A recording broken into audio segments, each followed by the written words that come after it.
My name is Mbam Joshua from Sudan United Religious School of Technology, Onayimagbaja, in Ishi local government area of Ebonyi State, Nigeria. So today I want to take you on pharmacology. In this pharmacology, we're going to look at the antibiotics. Before I proceed on with these antibiotics, I want to first of all tell you the meaning of pharmacology. Pharmacology is a branch of medicine or pharmaceutical science that deals with the study of drugs. So that is it. Now, antibiotics and their families. Now, we want to know the meaning of antibiotics, the families of an antibiotics.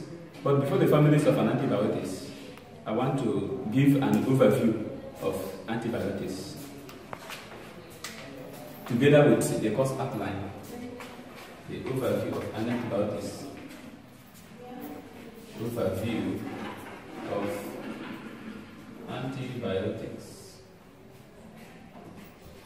Secondly, we want to know the classes of antibiotics.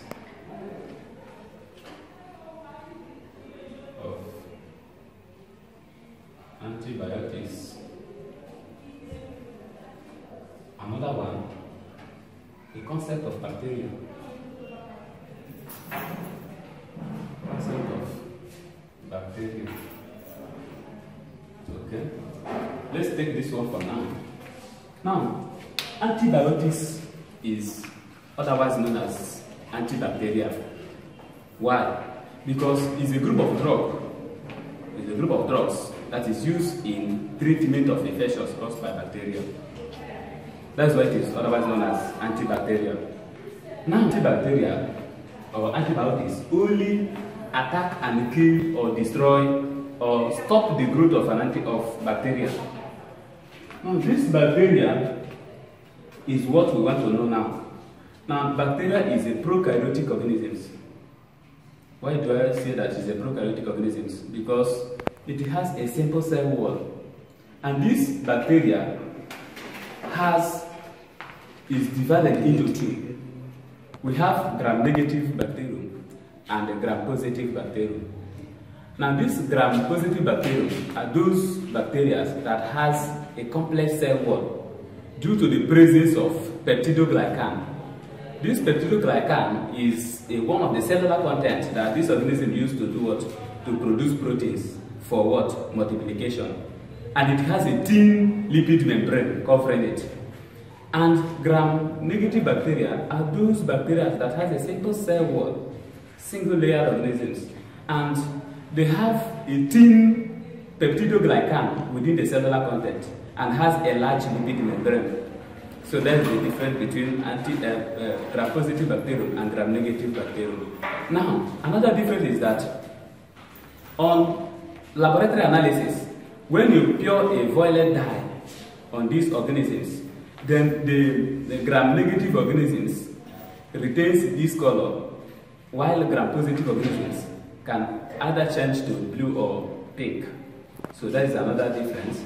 And another thing we're going to look at here is the classes of antibiotics. Classes of antibiotics. In these classes of antibiotics are classified into two major parts. One, we have bacteriostatic antibiotics. That's number one.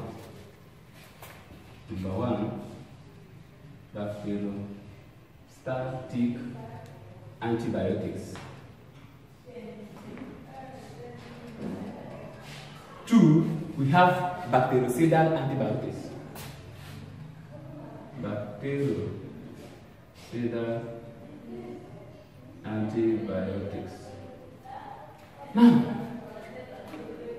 in bacteriostatic antibiotics, the bacteriostatic antibiotics are a group of antibiotics that can only inhibit or stop the growth of these organisms, but the organism will not be destroyed, but it will be there, but it will no more be able to multiply.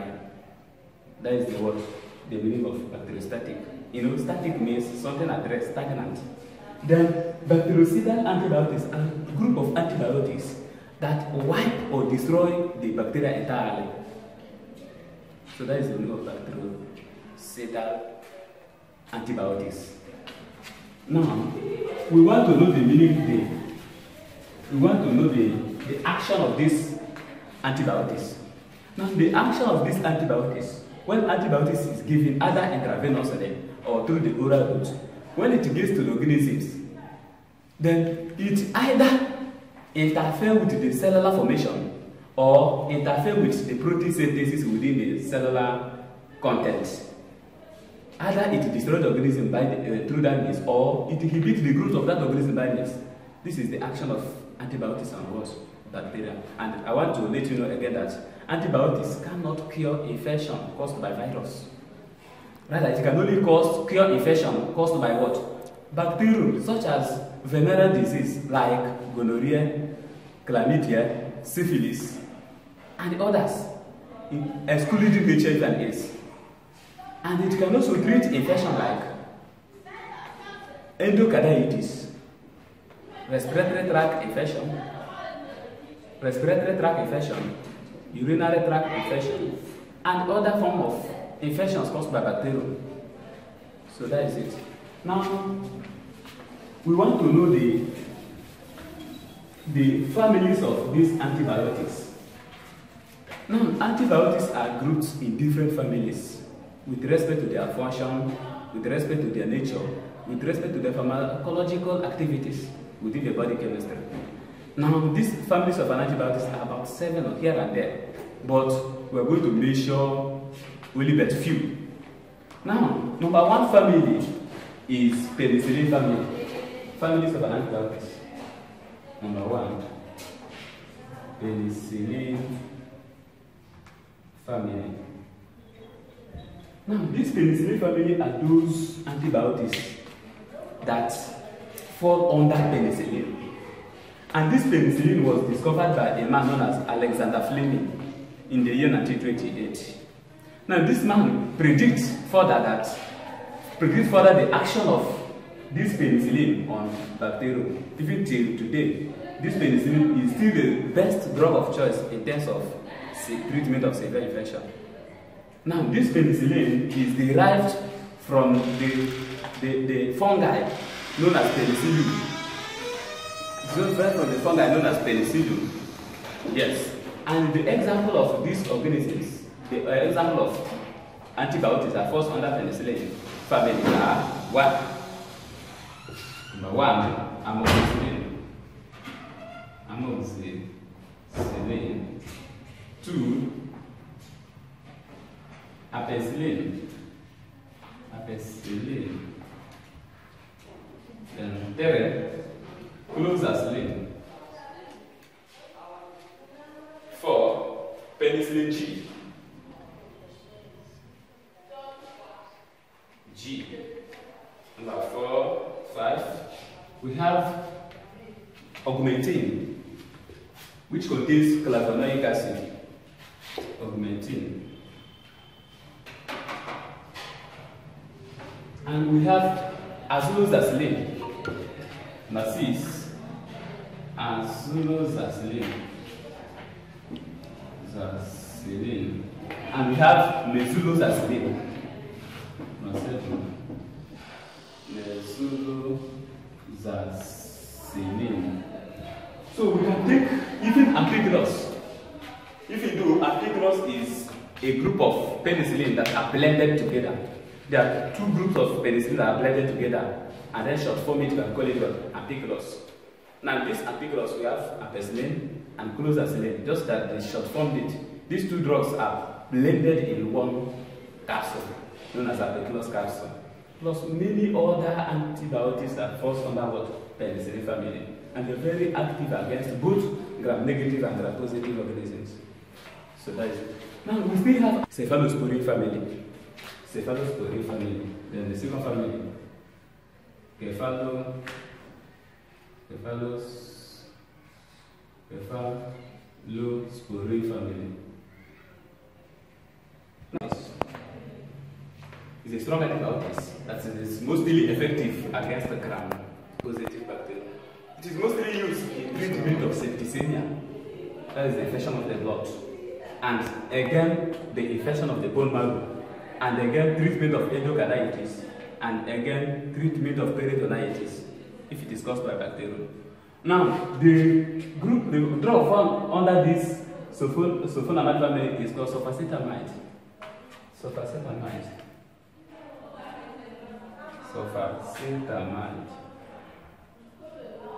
Yes, sulfacetamide family. This is the only drug I can measure under this family till our subsequent medical lectures. Now, we still have another family known as glucopeptide family. Glycopeptide family. Glycopeptide family. Glycopeptide family. Now, this glycopeptide family works in conjunction or in conjunction with aminoglycoside family. That's why sometimes you can see some of the drugs belongs to the class of aminoglycoside family, and you still see it in what? Glycopeptide family. Like vancomycin. Vancomycin is supposed to be in what? Aminoglycoside family, but it falls under what? Glycopeptide what? Family. Although it works in peroxisome, they work together with, they have the same effect on bacteria. That's why you can see something like vancomycin under this glycopeptide family. Vancomycin. Now, let me tell you what about vancomycin. Vancomycin is the last bus stop of an antibiotic, meaning that when you are treating a bacterial infection and you have used all other antibiotics and they resist the organism resists the antibiotics, you then use what? The vancomycin. You can see some of other things like clindamycin. Clindamycin,